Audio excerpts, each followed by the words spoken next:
Hey everyone, welcome to the Lay of the Land. I'm Jeff Rich. This is the podcast about Cleveland, and I am joined this week by no other than ForeverRebuilding.com's Cavs writer slash podcaster, Chris Poltrone. The Cavs are in the finals. You're also a boxing guy. We'll get into some of that, but first of all, thank you for joining me, taking time out of your Saturday morning slash afternoon to rap with me about nonsense about Cleveland. My pleasure. It turned out I had a big piece of today that I didn't have anything to do, and I was trying to figure out how I was going to fill it. And then I got your message, and boy, things just work out the way they're supposed to sometimes. How do you find that time in your late 30s or your mid 30s when you have children as well? Because I'm led to understand that that can be, while quite the joy and rewarding and everything else that you're supposed to say about it, it can be quite the nuisance having to care for little ones sometimes. It's a trial most of the time. Today is a very unique situation. I don't want to give off the impression that this is something that I'm able to garner easily or often, but it just so happens my wife's best friend's daughter is having a birthday party at Edgewater and here in Cleveland, way out, well, not terribly far from here, but out on the water, and it's bugs and midges are out from the lake and cicadas are out. And I said, you know what? I think I'm going to pass on this one. So they're going to be out there all day. And I just said, I got a day all to myself. And I just didn't know what to do. And God, now I know how. Now I know what to do. Well, we're supposed to hit 117 on the Mercury here in the Valley of the Sun. So being inside in the air conditioning in front of the technology is probably how most of my weekend will be spent. I imagine that there will be some walking time from car to driveway or from front door to driveway and whatnot. But at the end of the day, summer sucks here. Summer really does suck here. I mean, yeah, I miss summers in Cleveland. More importantly, I miss Friday nights in Cleveland. You know, every time I watch the Indians or Cavaliers win on a Friday night, I'm like, oh, that's got to be an awesome party outside. As long as you're not rushing home to pay the babysitter or for whatever other reason that you wouldn't be able to stay out on the town after a weekend. Victory celebration. So the Indians got to have had those the last couple of nights, but the Cavaliers playing in obviously their first most important game of the season, game one of the NBA Finals on Thursday night. It doesn't go well. I don't even remember the final. I just remember that they got punched in the mouth early. They managed to stop the bleeding, made a little bit of a run in the third quarter. I think there was something like 7 or 8 lead changes there, from about 60 to 75, and then or actually to about 70, and then the Cavs got stuck on 70. The Warriors go on a little bit of a run. I remember it being 82 to 70 at one point, but they opened it up to 14 with LeBron James on the bench at the beginning of the fourth quarter. And the Cavs really, the Cavs end up waving the white flag with a couple minutes left and get their Mozgov, Dante Jones lineup on the floor late. And, Mo Williams gets to play in his first NBA Finals game as well. Takeaways from game one. Actually, do you recall the final score? I want to say it was 113-89 or 114-89, something like that. So we lost by a pretty significant margin. And, yeah, they definitely went into that the wave the white flag garbage time. My feelings on the whole thing is I think Golden State is a little bit in our heads from the regular season losses that we had. The Christmas Day loss was reasonably well played between both teams. I believe that was the lowest amount anybody had held Golden State to up to that point in the regular season and maybe into February or March.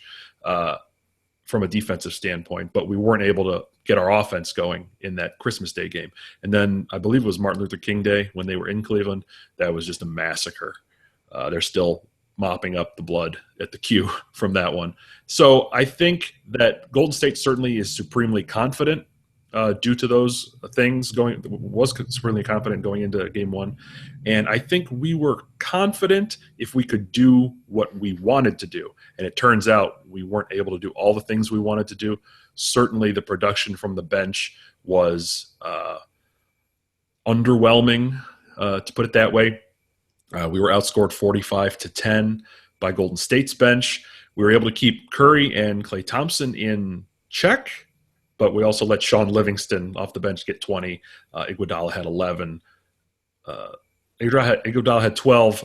Barbosa had 11. So those are guys you're not really used to having to worry about production from, and they just made it happen. There were shots that Livingston made, and he really demonstrated his length, his ability to arch the basketball towards the rim over long defenders like Tristan Thompson. If he can hit those, if he can hit for about 14 a game, he was like 8 of 10 from the field, and he got to go to the line a little bit. So he lit them up, and quite frankly, I think the Cavaliers did everything in their power to stop him, and he just made those shots. He definitely was. It was surprising. He played very well when he covered for Curry. Didn't we see that in glimpses? If you were able to watch the dark years, while LeBron was in Miami, when Livingston played in Cleveland for a spell, we saw glimpses of that. I'm not that surprised to see Sean Livingston do it. I'm surprised to see him do it on such a big stage over such a good defender, such a good post defender like Tristan Thompson. If you remember last year in the finals, who got the MVP? Iguodala off their bench. So we traditionally have a tough time limiting their bench in productivity, whether it be scoring, assists, any kind of productivity. This time it was Livingston. They have to figure it out. I don't know if that means switching somebody else to put on defend him. Iman Shumpert can't guard everybody. He's got really good hands, but it's going to be a challenge, because I don't see Golden State really having any need to change their game plan going into game 2 very much until we show that we can get around it or get through it. Is it fair to say that the Cavaliers shut down Curry and Klay Thompson? I think that one of them, if not both of them, ended up in double digits towards the end of the third quarter, early fourth quarter there.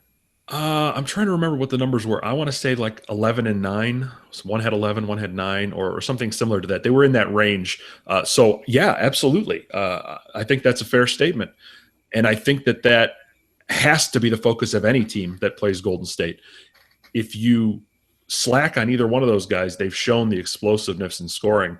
I think Curry had an amazing overtime when he came back from his injury. I think he scored 17 points in overtime. Klay Thompson had an amazing quarter where he scored certainly in that vicinity. So those guys can just go off. And the momentum issues that I think the Cavaliers had, they were never able to, except for that, like you said, that brief third quarter period, they were never able to make a few shots in a row and give themselves that confidence back.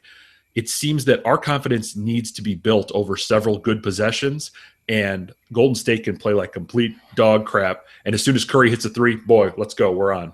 So that's the way I feel. And maybe that's because they were at home, but that momentum disparity, it kind of rang out when I was watching the flow of the game.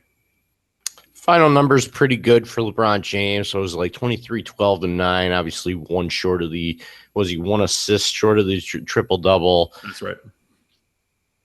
See him getting a hard time on Twitter, and that's not the best source. I'll give everybody that, but that he took the second quarter off defensively, and that allowed Golden State to kind of pull out in front for the lead that they took. The lead, though it was minuscule by the time we actually got to the buzzer, the lead they took into halftime.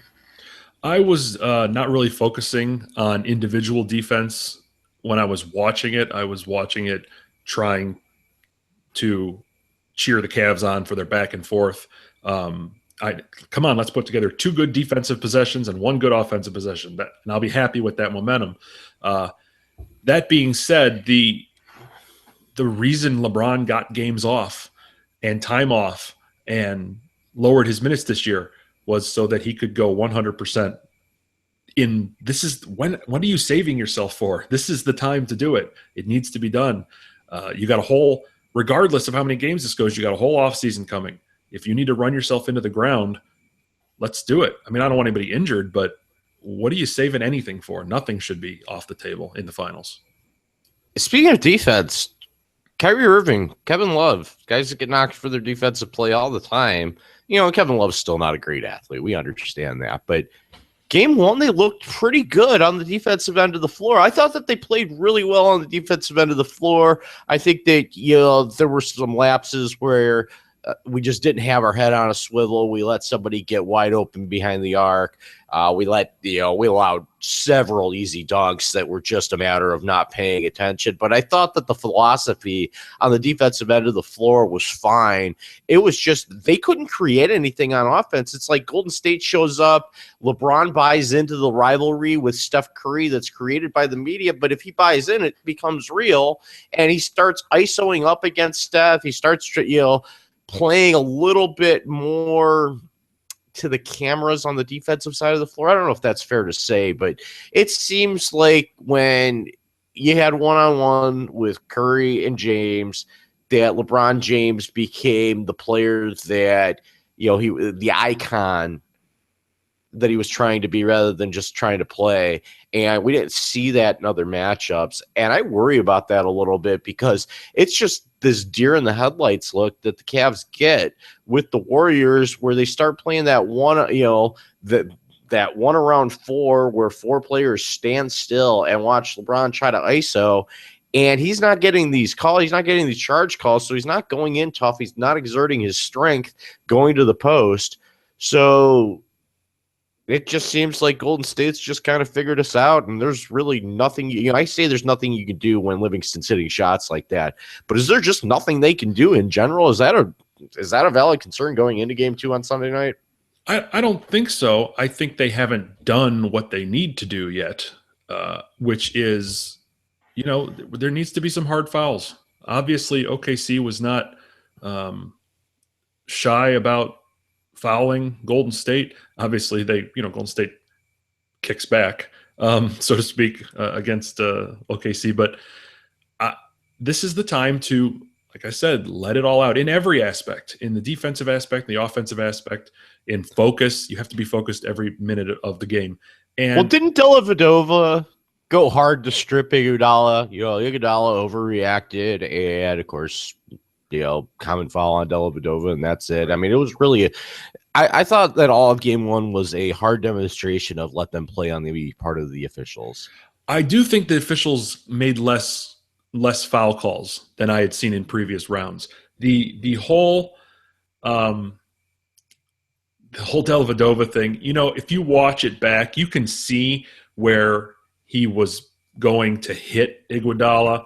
It looked like on the elbow, and Iguodala happened to move the elbow at the same time. I mean, I'm not saying there wasn't malicious intent. I don't know that the malicious intent was directed in where it ended up, the landing zone. But, I'm happy with the common foul for it because I think the refs felt the same way. I just feel like, you said you felt they did pretty good defensively.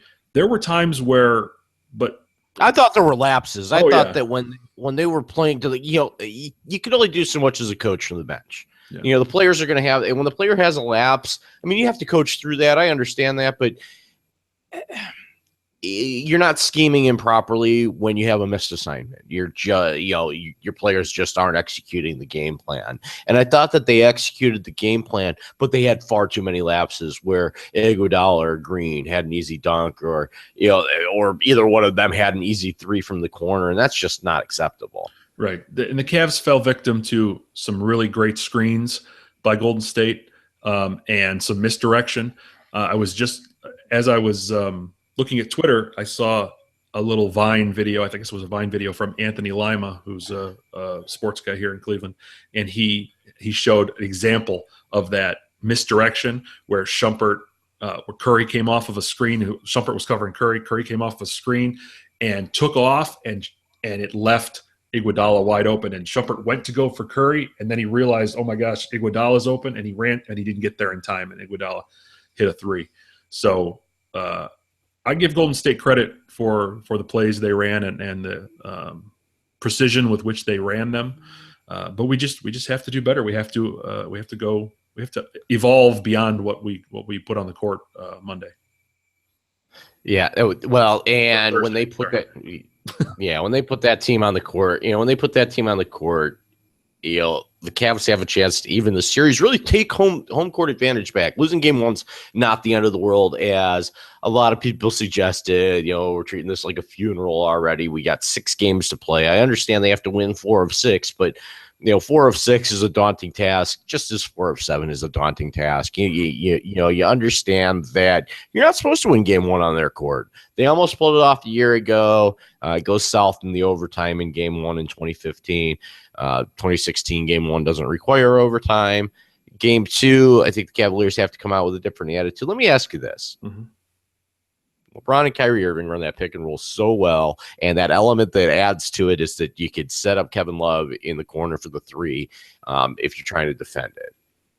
We saw that against 28 other teams this year. What does Golden State do to take that away from Cleveland? Boy, that is a good question. I don't feel like – well, first of all, Kevin Love has a slow release. So if a team can tighten that up and get to him quicker, you're going to thwart his shot. And they do close quickly. That's why yes. How many the Cavaliers took far fewer 3-point attempts, and it's just because they weren't there. J.R. Smith used to be able to move the ball around. Kevin Love had that pump fake where he takes a step to the right or left and then pops the same shot. It is a slower release. I mean, JR's got that rapid release, but none of them were set up for those 3-point shots. I mean, I think that Delly got an open one. I think that Shumpert got an open one. I think LeBron had an open one and he actually made it. But, it's certainly not the 3-point shooting team that got them there was on the floor in game one. They were not on the floor in game one anyway. No, JR, from a offensive standpoint, a production standpoint, JR is not carrying his weight. He had 3 points.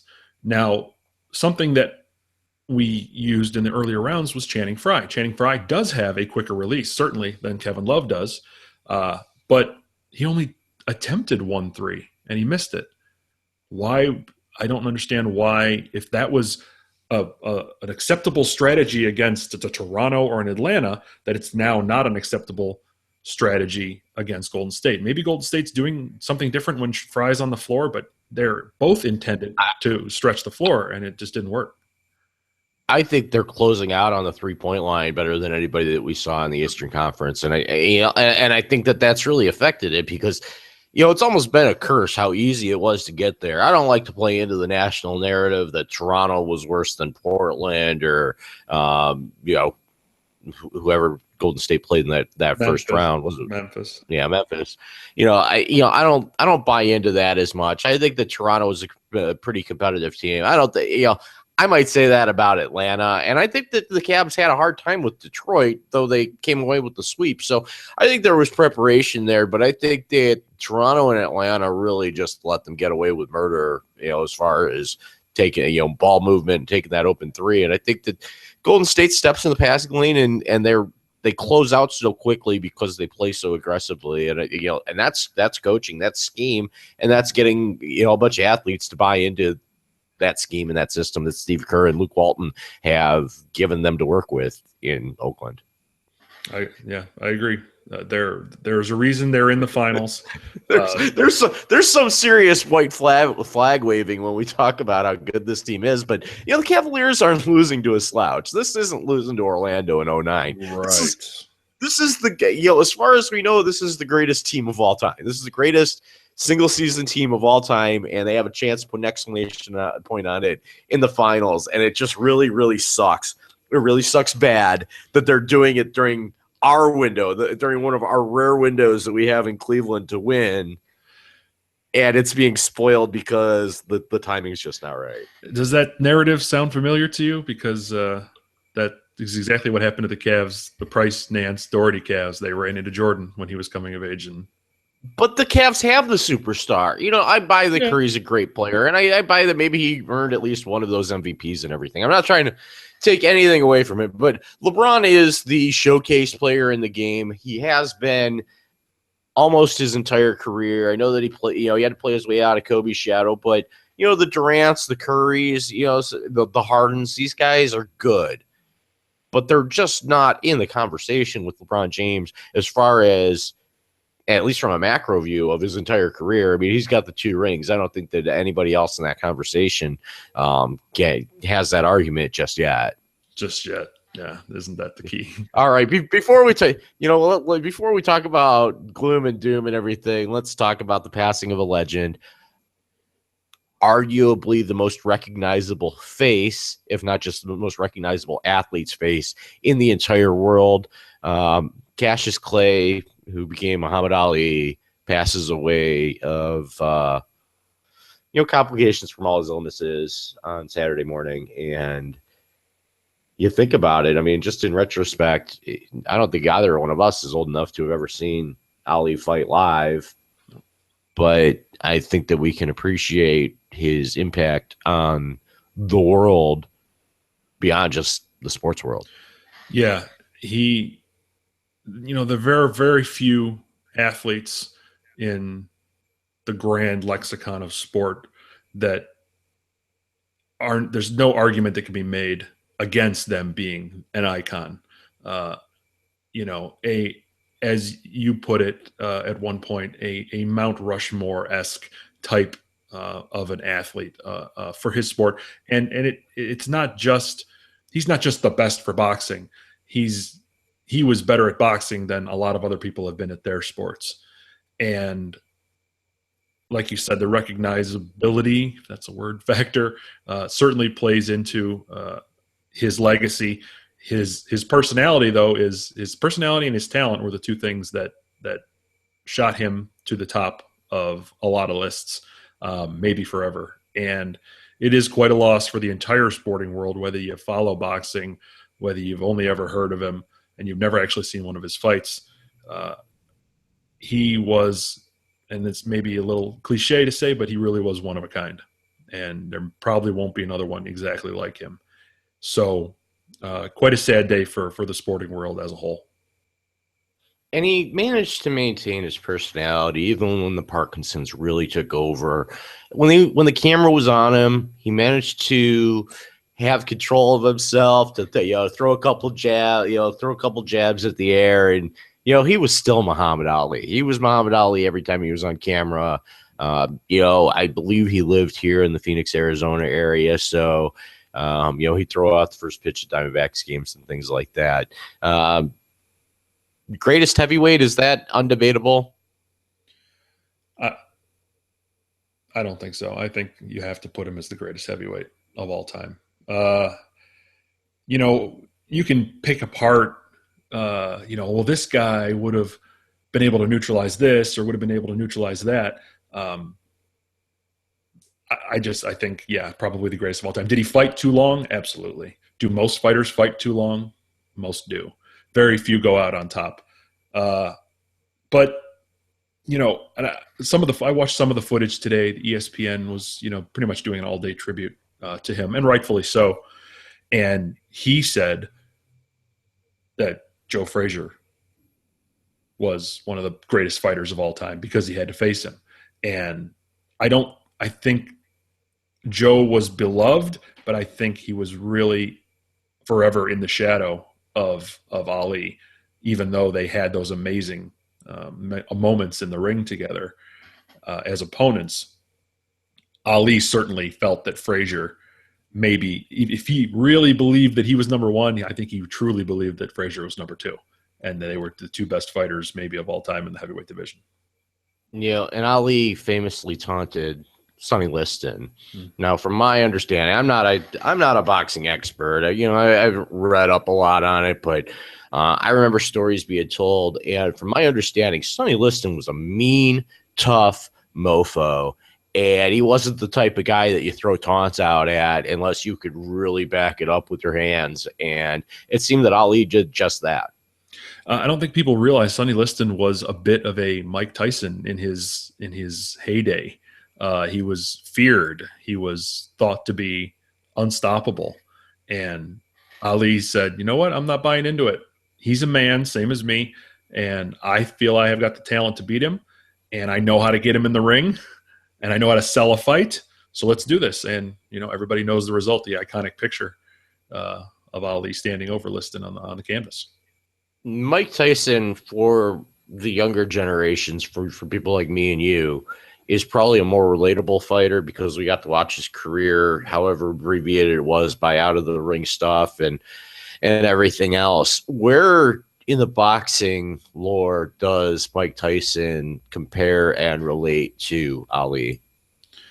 I have, for his time, he was almost as big as Ali.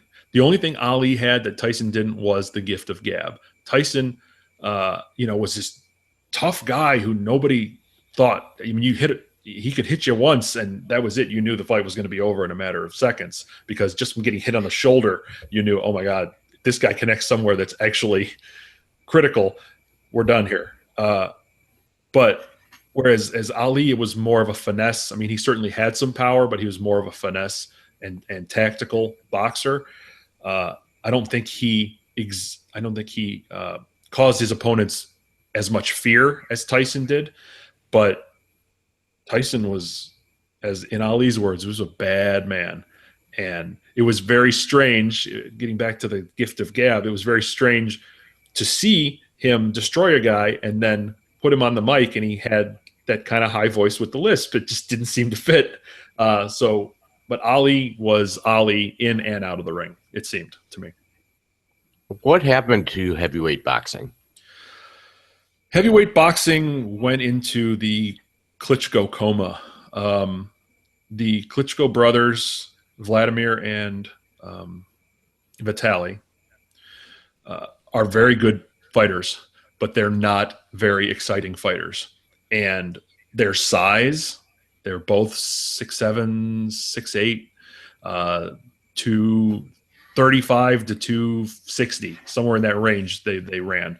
And they were the best fighters at that size at the time, and they just were horribly uninteresting to watch fight. They don't make for good fights. And just recently, Vladimir finally lost his championship to a guy, Tyson Fury, who I encourage anybody to go on YouTube and watch the Tyson Fury news conference, because they're having a rematch, and Tyson Fury stood up, took his shirt off. He's got fat rolls. He's like, look at this. This is what won the heavyweight championship. You ought to be ashamed of yourself. He was telling Klitschko. It's like, it just hasn't been, it doesn't have to do with an American being the champion, I don't think. I just think that it's the excitement level of the fights. The lower weight fighters are putting on better fights consistently. That's what it comes down to, I think. When you hear the first name Vitaly, first Vitaly athlete that comes to mind, Potapenko or Klitschko? Yeah. No, for me it was Potapenko, who is still with the Cavs, I believe. Was trying to mentor Mozgov and Sasha Count. But yes, the first Vitaly athlete. I mean, I have to say it is the Cavs, Vitaly Potapenko. All right, let me hold your feet to the fire. We hinted at the Mount Rushmore. What is your Mount Rushmore for all of sports? For all of sports, for me, and this is generational a little bit. Obviously, it would be different for someone born 20 years before me. Michael Jordan, Muhammad Ali, Babe Ruth, and Jim Brown. Now, maybe I'm a little biased because I'm a Cleveland guy, as you were in terms of fandom, but that's my top four, for what it's worth. Do you disagree with any of those? I might put Jack Nicklaus in one of those spots. I don't know exactly where. The NFL, it was a different game when Jim Brown played. I think that a lot of these sports haven't changed over the year. Obviously Nicklaus played with much poorer equipment and maybe didn't play the level of talent that a guy like Tiger Woods or, some of those guys in the 80s played. But Jack Nicklaus in his heyday, Babe Ruth, Ali, Jordan, I think that those are tough to deny. I mean, you think back, and the game of basketball evolved where Jordan played a better game than Wilt and Russell played, but they famously battled each other where I think that Wilt was the better athlete. Russell was better at winning, and Jordan had both of those elements, and that's why you have a recent athlete like Michael Jordan in that group. I think that that's a really solid group, and I think that the mention of Nicholas would just be the 4A on that 4-stone Mount Rushmore. How about the Cavs all time? I mean, you got to think about the early days when reaching the Eastern Conference Finals via the opening round win over Washington in 7 games in Cleveland was a big deal, or in Richfield, I should say, was a big deal. Then you have that whole Lenny Wilkens era going into the Fratello era, where they were seemingly in the playoffs every year, as a above mediocre basketball team should be when 16 teams do make the playoffs. So, and then of course you have the LeBron era. And then you have that dark era of like Randy Whitman and John Lucas in between that you probably don't really need to pay any attention to as far as coining people for Rushmore. But where do you see the Cavs all time? There won't be any Terrell Brandons or anything like that in this list. So I did a little bit. I obviously did not see. I was not watching basketball in the early years of the Cavs, because I wasn't born until '78. I didn't really start watching sports in general till the mid to late '80s. So my 4 Mount Rushmore is Austin Carr, Larry Nance, Mark Price, and LeBron James. So that's a little bit from all 3.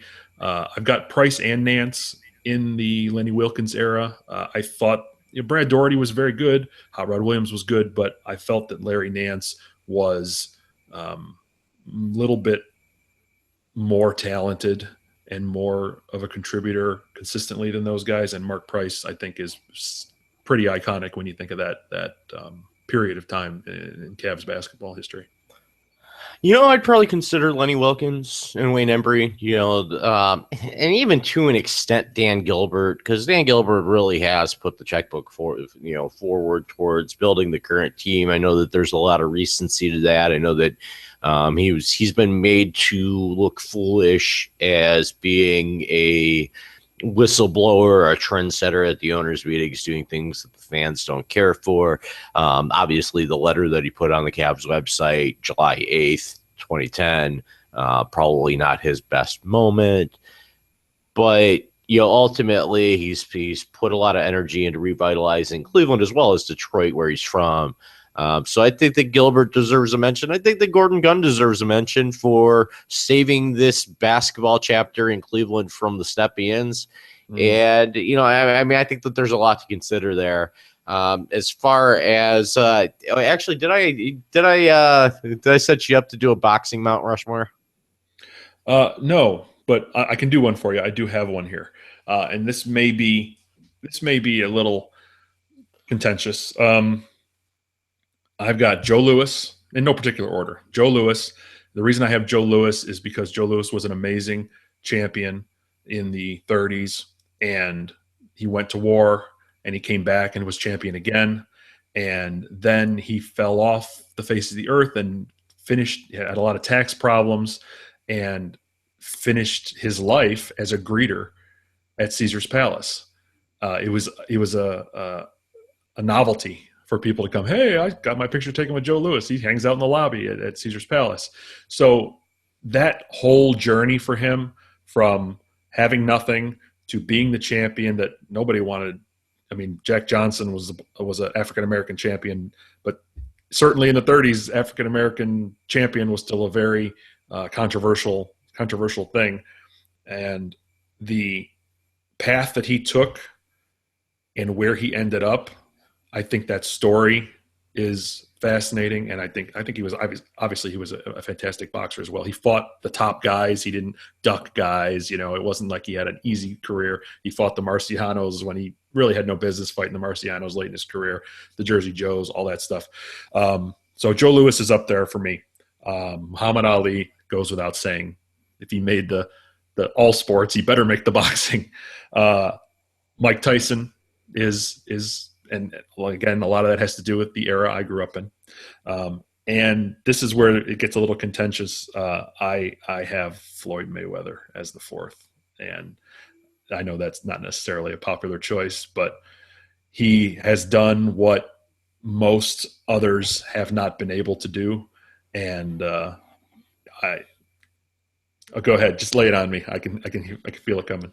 No, I wanted to support your decision there. I think the Marciano belongs on there, but I want to support your decision because I think that it's very important that as we get the background on everything, that as we learn more about these people as human beings, or the lack of human beings that they may be outside the arenas, that we learn to appreciate the art, even if we can't stand the artist. And I think that Kanye West is probably a good non-sports example of that. And I think that there are probably contemporary painters that, and actual artists, directors, that we may not care for their politics or whatever, but if they make a good film, if they paint a good picture, if they entertain us with what they can do with their technical style of fighting, as Floyd has done, I think that you have to appreciate it. I think that you have to recognize that stuff is there. I mean, you put Jim Brown on your all sports Mount Rushmore. We scrutinize Johnny Manziel, and we don't know the full truth because of the era about what Jim Brown may or may not have done with women. But, there's an argument that he doesn't paint the prettiest picture for the man that he was off the field, but it doesn't change the way that he ran the football and what he had to deal with on the field because of the era that he lived in. Right. Yeah. I know. I mean, Tyson and Ali, I think, are pretty solid. Lewis, I felt I need an explanation for. Mayweather is a bit of an emotional pick. I was an anti-Mayweather guy for years. I was every time, but he knew how to get my money. He knew that I would tune in to root for the other guy. And at some point, actually, I can tell you what point, when he fought Juan Manuel Marquez, who had really beaten up and lost very controversially to Pacquiao, I thought, you know what? This is it, Floyd. You bit off more than you can chew. This Marquez is serious business. Pacquiao had real trouble with this guy. You are in real trouble. And I actually was at a wedding that night. It's a Saturday. I was at a wedding that night, and I ducked out of the wedding early. It was for a friend, so that I could see that fight. And I watched Floyd Mayweather embarrass Juan Manuel Marquez like he was a club fighter coming right out of his amateur career. And at that point, I said, you know what? I'm done rooting against Mayweather because it only brings me heartbreak. I'm just gonna, and I continue to watch him. I continue to buy his pay-per-views because I wanted to see his performances. But that was the turning point for me where I said, all right, let's see who's dumb enough to face this guy now, because I don't think anyone can beat him unless he screws up. I don't think it's a matter of finding an opponent that is better than him. There have been opponents that he's faced that I think may actually have been better than him overall, but he's so smart and athletic in the ring and in who he chooses to fight and the styles in which he chooses to fight them. It is almost impossible to get it right 49 times in a row. Eventually, even the greatest. Now Julio Cesar Chavez, he didn't lose until he was in his 80 some fights, he won in a row. Now, granted, they were not all against the highest level of competition. A lot of them were in Mexico. Certainly from a record standpoint, he went more fights without losing. But I feel that Floyd did it in a way and in an era of scrutiny that is very hard to match. Who would be at the top of your waiting list if you had a fifth stone?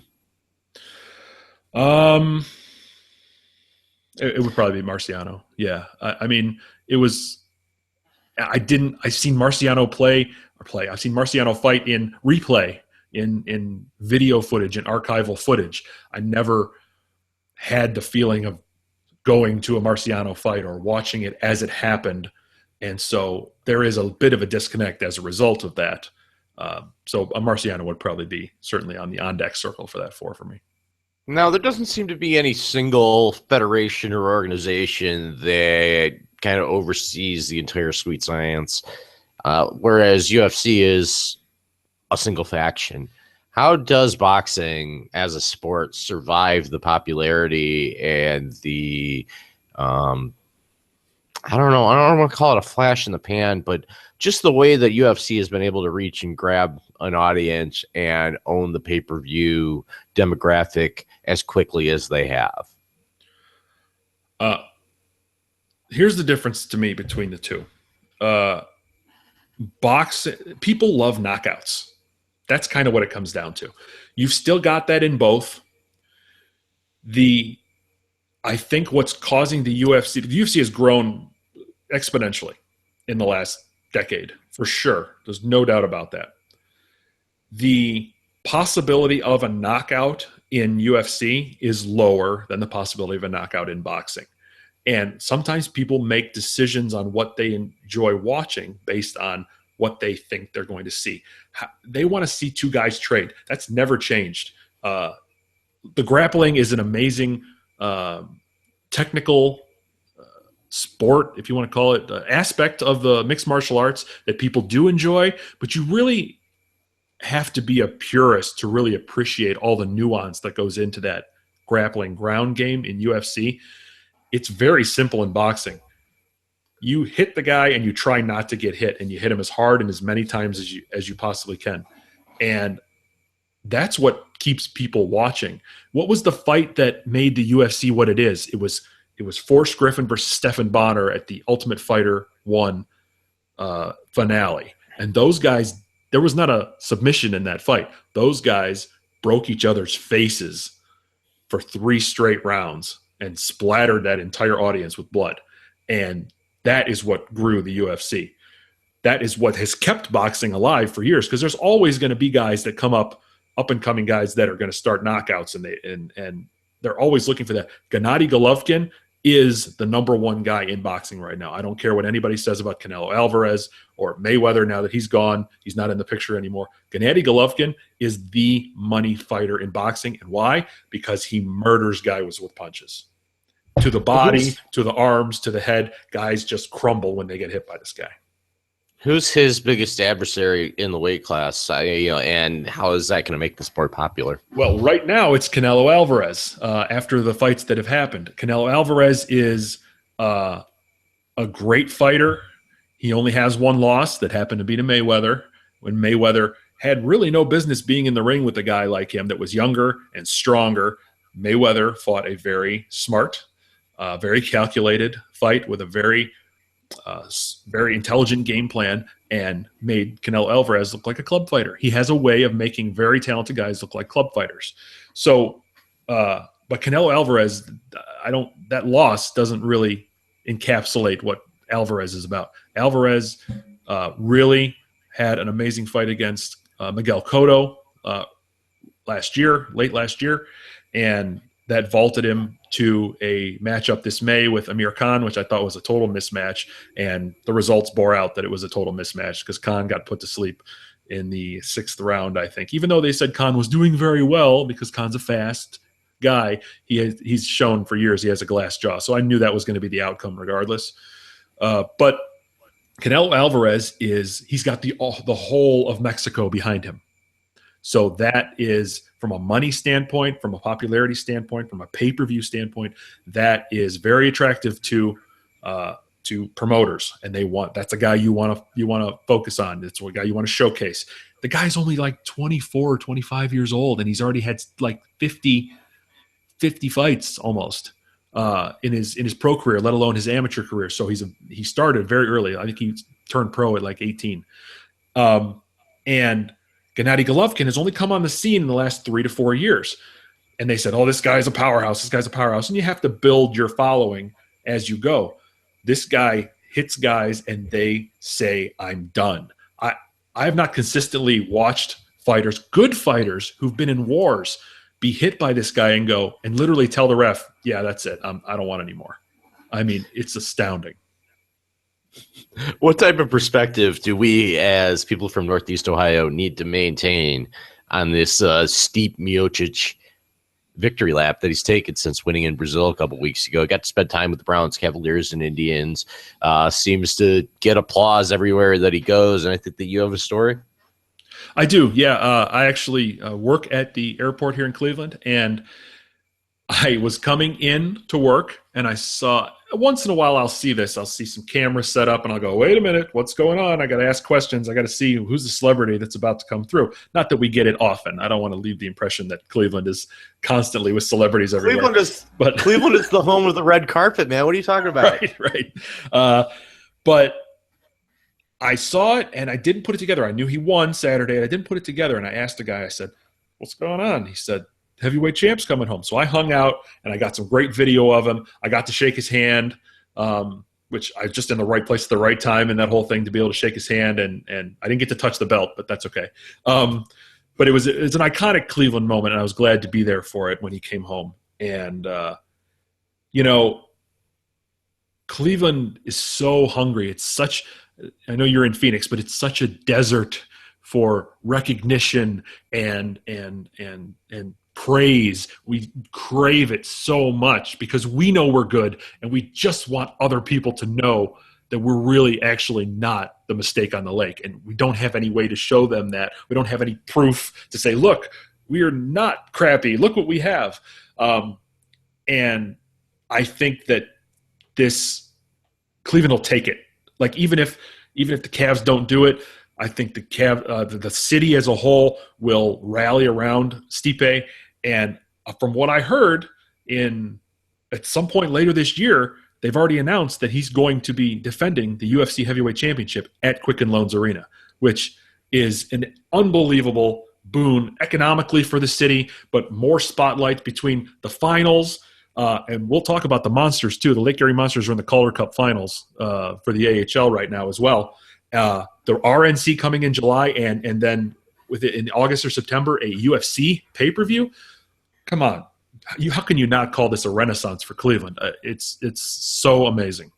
It's very nice, but until the tenants at the building on Alfred Lerner Drive start getting it together, I don't think the Cleveland will fully come around. You mentioned you work at the airport. You're not very long for that job, though. Can you tell us about the company that you will be starting with soon?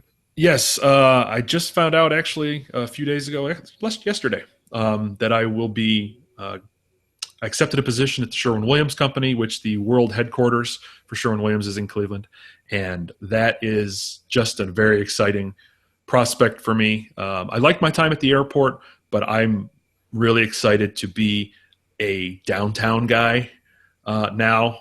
My wife works there already. She has for several years. And, just the idea that she can show me around and take me to all the places that I've wanted to go, I've heard about, but I've not been able to go, is very exciting for me. But overall, as a job, I'll be an inside sales rep there. And I'm 38 years old. I just turned 38 in May, and I've never had somewhere that I felt was going to be the place I retire from. And I'm starting to feel now that I might have found the place I'm going to retire from. And that is almost a weight lifted off of me. And it's just a great feeling. There were a lot of times in my life in the last couple decades where I wasn't sure I was going to get this moment, and it's super exciting for me. So I appreciate all the support from everybody that's sent me well wishes. Congratulations to you, Chris. And being away from home for as long as I have, I've started to gain a lot of civic. As I sit here in my Cleveland Indians baseball T-shirt with my Cleveland Browns towel sitting behind me, I think I have a Cleveland Indians Kleenex holder here. Is your cup got Indians? And my cup is actually a dual purpose cup. It's Indians and it's Reds. Oh, okay. It's from the Goodyear facility. And you take this cup into the game. Now it's going to be beat up, and they'll change the cups for next year. But you get like dollar refills on the sodas, so it's a good deal all around. But back to my point about the companies, I've learned to kind of embed myself with the Phoenix companies because I've lived here for 15 years. But that doesn't mean when I see Stouffer's or Sherwin-Williams, I actually drive past Ace Hardware and past Home Depot, I paint everywhere. If you could see the walls in the office that I'm coming to you from now, we don't have a white wall in our house. So we paint every room and every property that we've ever lived in, including our rental properties. That's how serious we are about having color. So paints is something that I buy a lot. I pass on the Behr paint from Home Depot, the Valspar from Ace Hardware, and I go to the Sherwin-Williams store, which is a little farther away. It's a little more expensive, but it's a quality product, and it's from my hometown. So I'm happy to have you working there. Sherwin-Williams has taken a lot of pride in Cleveland. If you went to a sporting event in the 80s or 90s, it's more than likely that you have either a Browns, Cavs, or Indians painter's cap that has the Sherwin-Williams branding on it. So, and they still do it. They still do it to this day. They sponsor most of the major sports venues, and it'll save you a little bit of trouble. Hopefully, in the near future, you said you passed the Ace Hardware to get to the Sherwin-Williams. Sherwin-Williams bought Valspar, so hopefully that will be you'll have at least 2 of those 3 places to go and get your paint in the near future. Hey, we're not quite talking about paint drying, but we're kind of getting there. But no, it's nice to have those local companies. And for people outside the Cleveland area that may be listening for whatever reason, the banners that we've seen for LeBron James and the city skyline in Cleveland, and LeBron James again when he announced his return on my birthday, July 11th in 2014, that Sherwin-Williams is that mural. That's their building, correct? Correct. And something is inspired. Those banners are inspired by graphic artists within Sherwin-Williams, a Cleveland-owned company. Yes, that is the building that I will be working in. I believe the cafeteria looks out. So when you look out of the cafeteria towards the queue/parking garage area there, it actually looks like it's always gray outside. It's not because Cleveland is gray often. It's because you're looking through the banner at those things. So it's quite a point of pride to be part of that team. So I'm really excited to have that come to pass in the next couple of weeks. Well, that gray, dreary outlook from the cafeteria hopefully doesn't reflect a gray, dreary outlook looking forward to games 2 through 7 if necessary. Give me a prediction. Let's play this 2 ways. Give me a prediction for the rest of the finals if the Cavs can tie it up at 2. And if they bring it home down or tie it up at 1-1, or if they could bring it home down 0-2. Okay, my prediction all along before even game 1 was that we would lose game 1, win game 2, win 3 and 4, lose 5, and win it in 6 at Quicken Loans Arena. I'm still sticking to that. So if we do win, go back to Cleveland 1-1. That's still my prediction.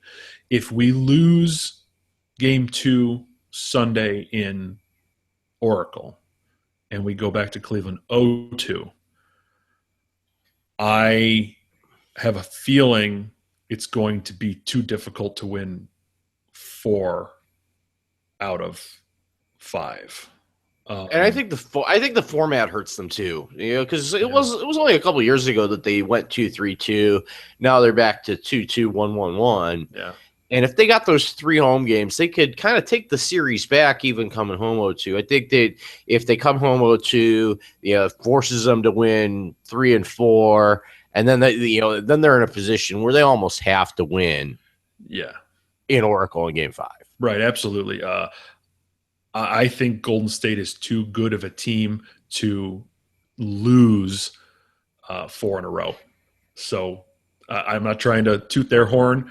I think we're capable of it, but this team has shown that the mental aspect of the game certainly does affect them.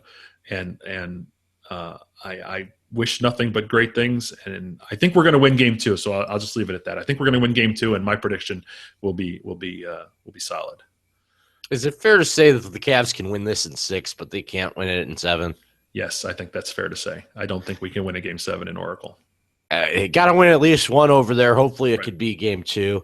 Unless you have a parting shot, I think we can wrap it up. Give me your Twitter handle and tell us about everything you're doing with foreverrebuilding.com. Yes, foreverrebuilding.com is your location for all sports things. It's where Jeff makes contributions to our the Indians writing staff there, and we appreciate On that. occasion. On occasion, but whenever he does, it's worth reading. The main thing, I do some Cavs writing there, but the main thing we've been focused on over the last several months is the Too Deep in the Cube podcast. That's on iTunes and SoundCloud, and of course you can find links to it on the foreverrebuilding.com website. Forever Rebuilding is on Twitter at RebuildingCLE. You can find me on Twitter. My handle is at SCSA0096. So if anybody wants to talk about anything, boxing, basketball, whatever, I'm down to talk anytime you guys want to talk, as long as I'm awake. All right. And if you're looking for me on Twitter, I am at by Jeff Rich. I do write about the Indians on occasion for Forever Rebuilding. But we share our podcast channel, be it on iTunes, SoundCloud, wherever. We share all our digital media channels between the Lay of the Land and Too Deep in the Queue. So check their show out. If you're listening to my show on a regular basis, I certainly appreciate it. But that's going to do it for this week's edition of The Lay of the Land. I'm Jeff Rich. Until next week, I'm just a swing and a long drive away.